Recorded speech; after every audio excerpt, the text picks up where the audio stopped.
pick it up. Now moving on to ABC. Moving on. What shape was the network in when you arrived? ABC was in transition when I got there. You know, they had a horrendous season, the prior season. And, but to Fred Pierce's credit, and he worked very closely with Michael Eisner, who was in charge of the West Coast. You know, Michael had been working for Barry Diller before Barry went to Paramount. They managed to create a kind of a structure so that there were certain tentpole shows that were already in place, you know, which I thought was great. I mean, I was very surprised that there was as much there as there was. No, for instance, Happy Days was in place on Monday night and doing okay. On Monday night, I'm sorry, on Tuesday night, yeah. And Cotter was already in the schedule, I believe, on Thursday night. And Barney Miller was, I believe, on Thursday. And they had Streets of San Francisco and $6 Million Man. And they had just scheduled Starsky and Hutch. So there was enough there that it wasn't barren. You know, it's unlike NBC. You know, when I went over there and there was nothing. I mean, here there were some rays of light and hope going in, and I really, to their credit, I mean, they created something out of nothing, because Barry Diller's last season there was a really bad year. That was the year of the K. They put a lot of shows on that started with K. The Kolchak, Kodiak. There were about 5 shows with K's, and that was the year of the Sonny Bono Comedy Hour. So it was a really bad year. So Michael and Fred did a lot in the mid-season, you know, to try to at least get it on an even keel. So it was very much a network in transition. In prime time, the daytime schedule was a mess. Saturday morning was a mess.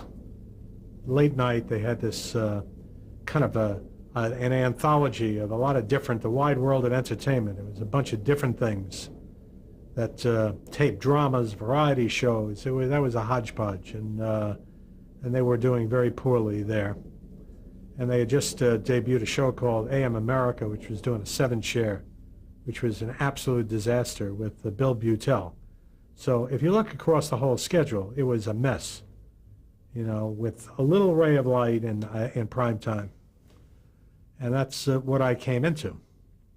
Fortunately, you know, I looked around, and I immediately sensed that Eisner was an exceptional piece of manpower, you know, and that I really had to keep him happy and keep him there. I mean, it was not my doing that he got passed over. So I was hoping he's not going to hold that against me, that he could really thrive under this setup, because for him to continue on the West Coast was absolutely essential.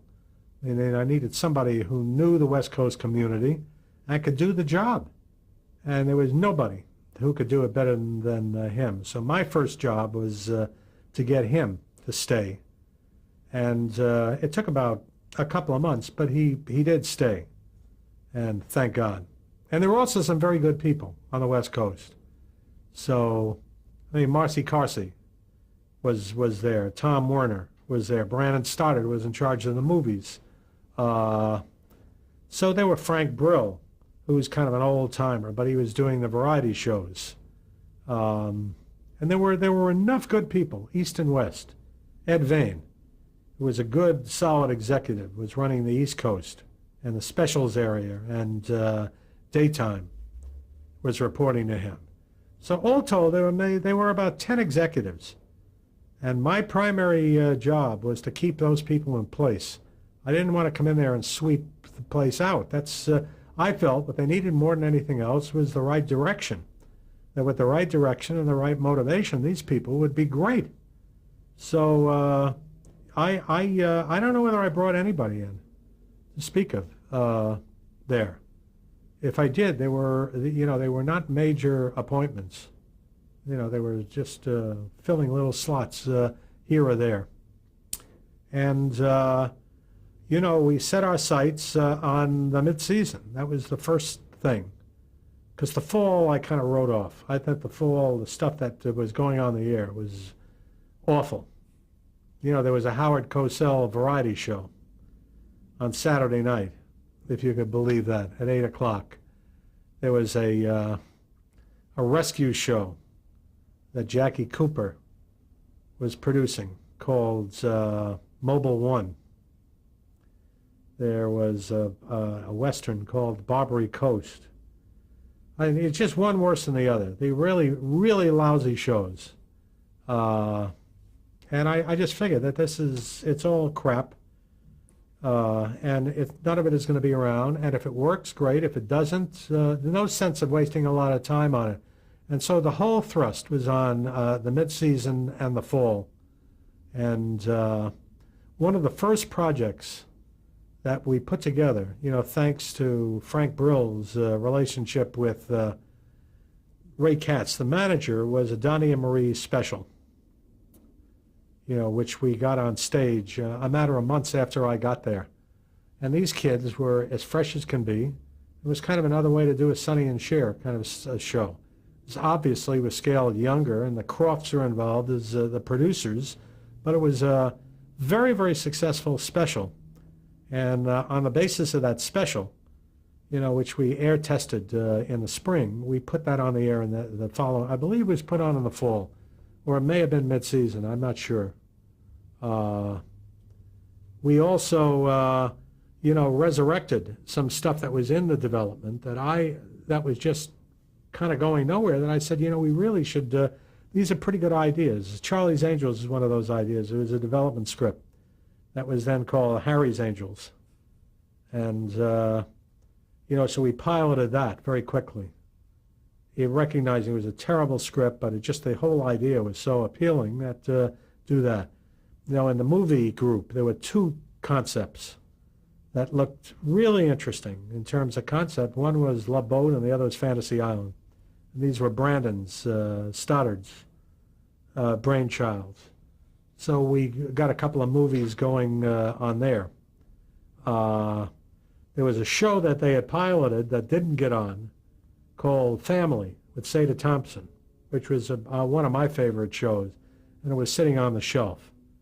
And I said, we're going to put that on the air, and that went on in mid-season, went on in February on late Tuesday night, and was a major success. And a really wonderful drama. It's kind of a upper middle class suburban family. Seda Thompson was in it.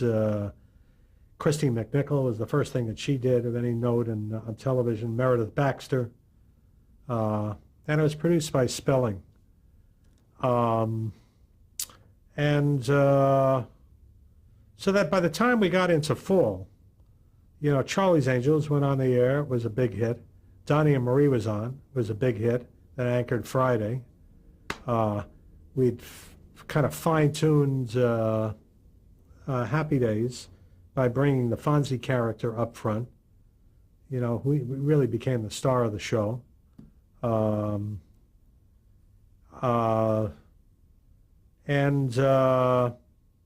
believe that Love Boat, we were working on our 5th pilot movie.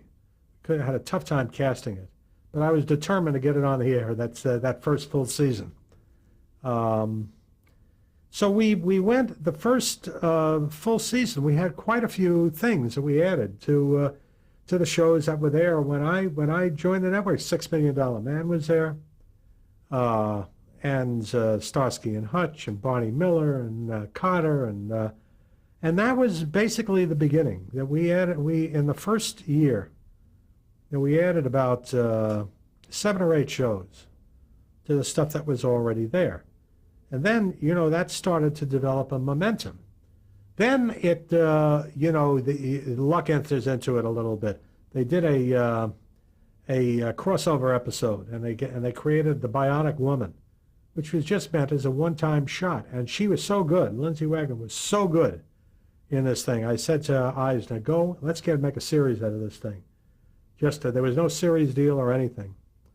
And we got raped in the process, but he got the damn thing on the air in 2 months. And that went on in mid-season, was a big hit on Wednesday night. Just an enormous hit. 38 share going in. Gary Marshall did a little guest shot with Cindy Williams and Penny Marshall playing a couple of girls from the other side of the tracks on Happy Days. And it just, is one of these things where you see them and you say, they're great. They're great. Let's get a stage. Let's get your Happy Days stage and write a dozen pages or so. Let's see very quickly what happens if you give them more to do. And it was magic. And on the basis of that, we just said, go, put it on the air. We put it on following Happy Days. And then that hour just exploded with some real good ballyhoo and promotion. And, the show, the hour went from like a 32, 33 share to a 50 overnight.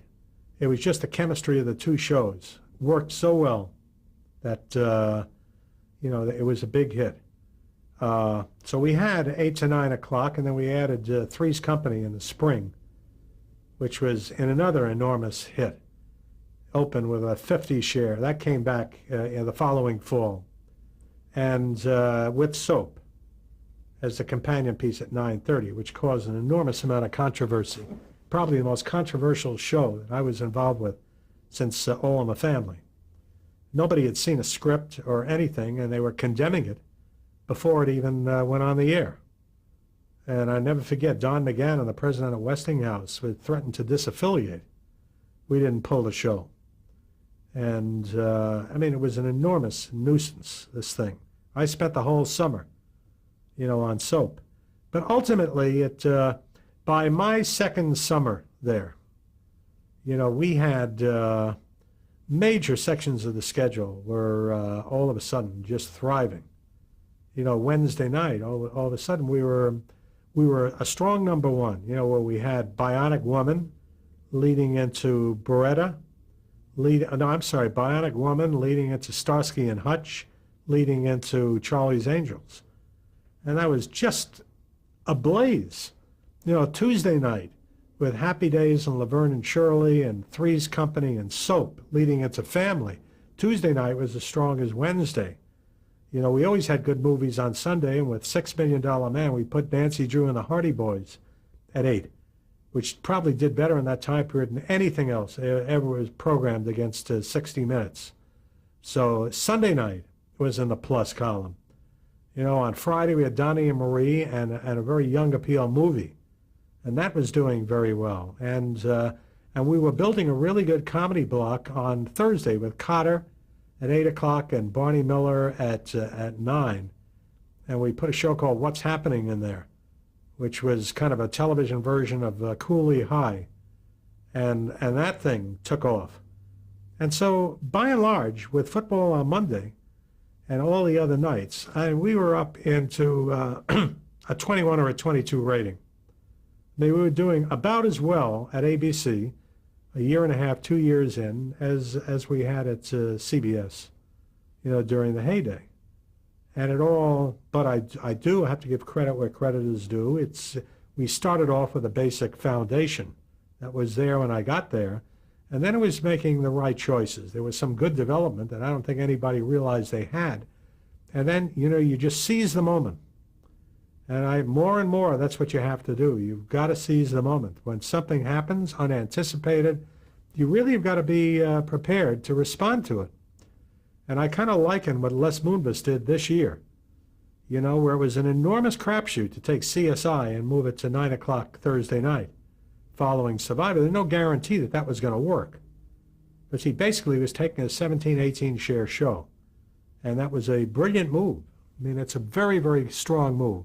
And I think that's something that he didn't go into it saying that I'm going to do that. He just responded to a situation and took advantage of it. And that's basically what happened at ABC, where you really have got to respond to what's happening. But what we did, there was a philosophy of sorts to what it is. We were basically appealing to an urban, lower middle class audience. It was a working class audience. And we were doing it with comedies that you wouldn't call sophisticated. Happy Days, Laverne and Shirley, Three's Company, Cotter, What's Happening. Barney Miller was probably the most sophisticated thing we had, thanks to Danny Arnold. But by and large, I mean, there was a very distinctive brand to the ABC comedies as compared to what they're doing now, where I think ABC has kind of lost its way with comedies. I don't think they know what ABC is supposed to be. We had a very clear fix. Soap was certainly a bawdy show. And that they didn't all work. I mean, we put some real dogs on the air that I can think of. An hour show called San Pedro Beach Bums that Aaron Spelling did. Lasted about a minute and a half on Monday. I mean, that was awful. A show called Mr. T and Tina, with the Japanese fella from Happy Days. Pat Morita? Yeah, Pat Morita was in that. That was a Jimmy Comack show.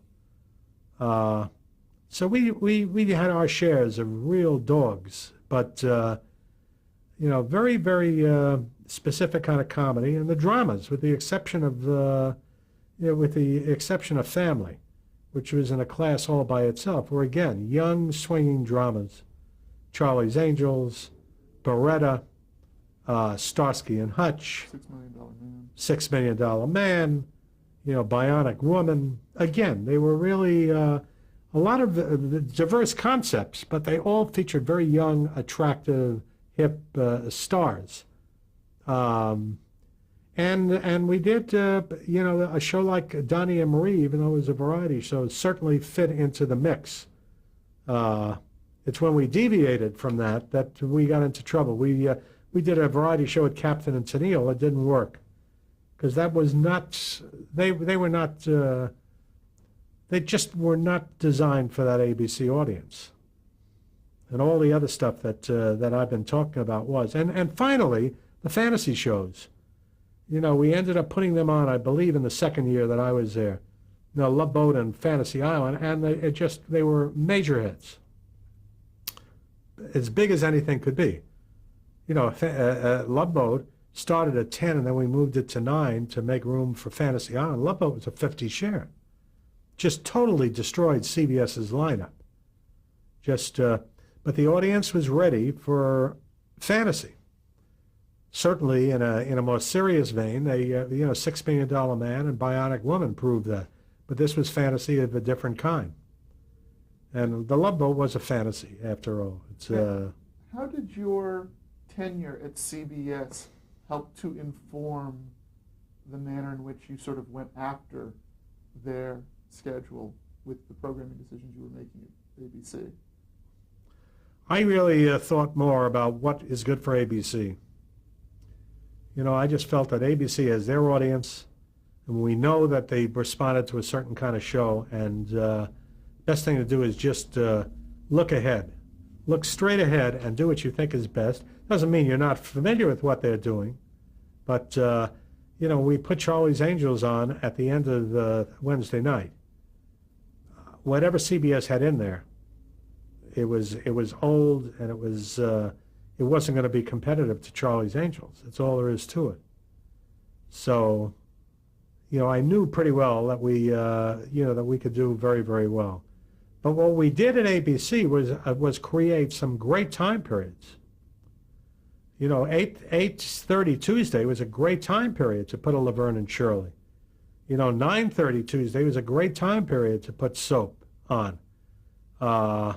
When we moved Charlie's Angels to 9 and put a new show at 10, that was also a great time period. Love Boat at 9, Fantasy Island at 10, great time period. And that's, I think the scheduling was a big part of the success.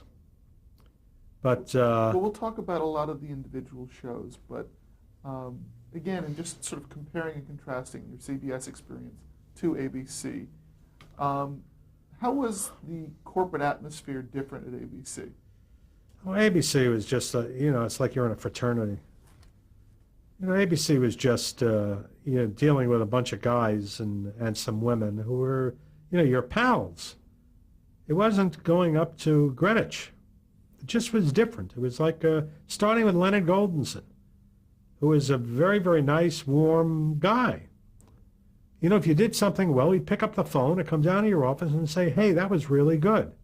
They didn't know how to do that at CBS. So that was the big difference. And it was like a big, happy family. And again, it was like Rocky. You know, I'll never forget, we had an affiliates meeting. Or it wasn't that, it was the 25th anniversary, I think, of ABC. It was shortly before I left there to go to NBC.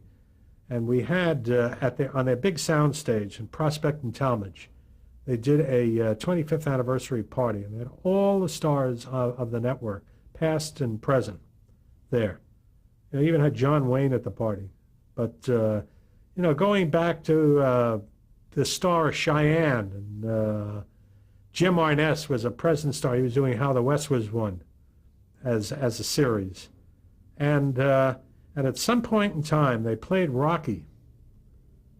And literally the whole hall just piled up on the stage for a picture, one of these panoramic pictures. And it was really a very moving, you know, to go to hear that Rocky song. And also, you know, they used the song We're Still the One, which was a great song. You know, that was their theme song for about 3 years.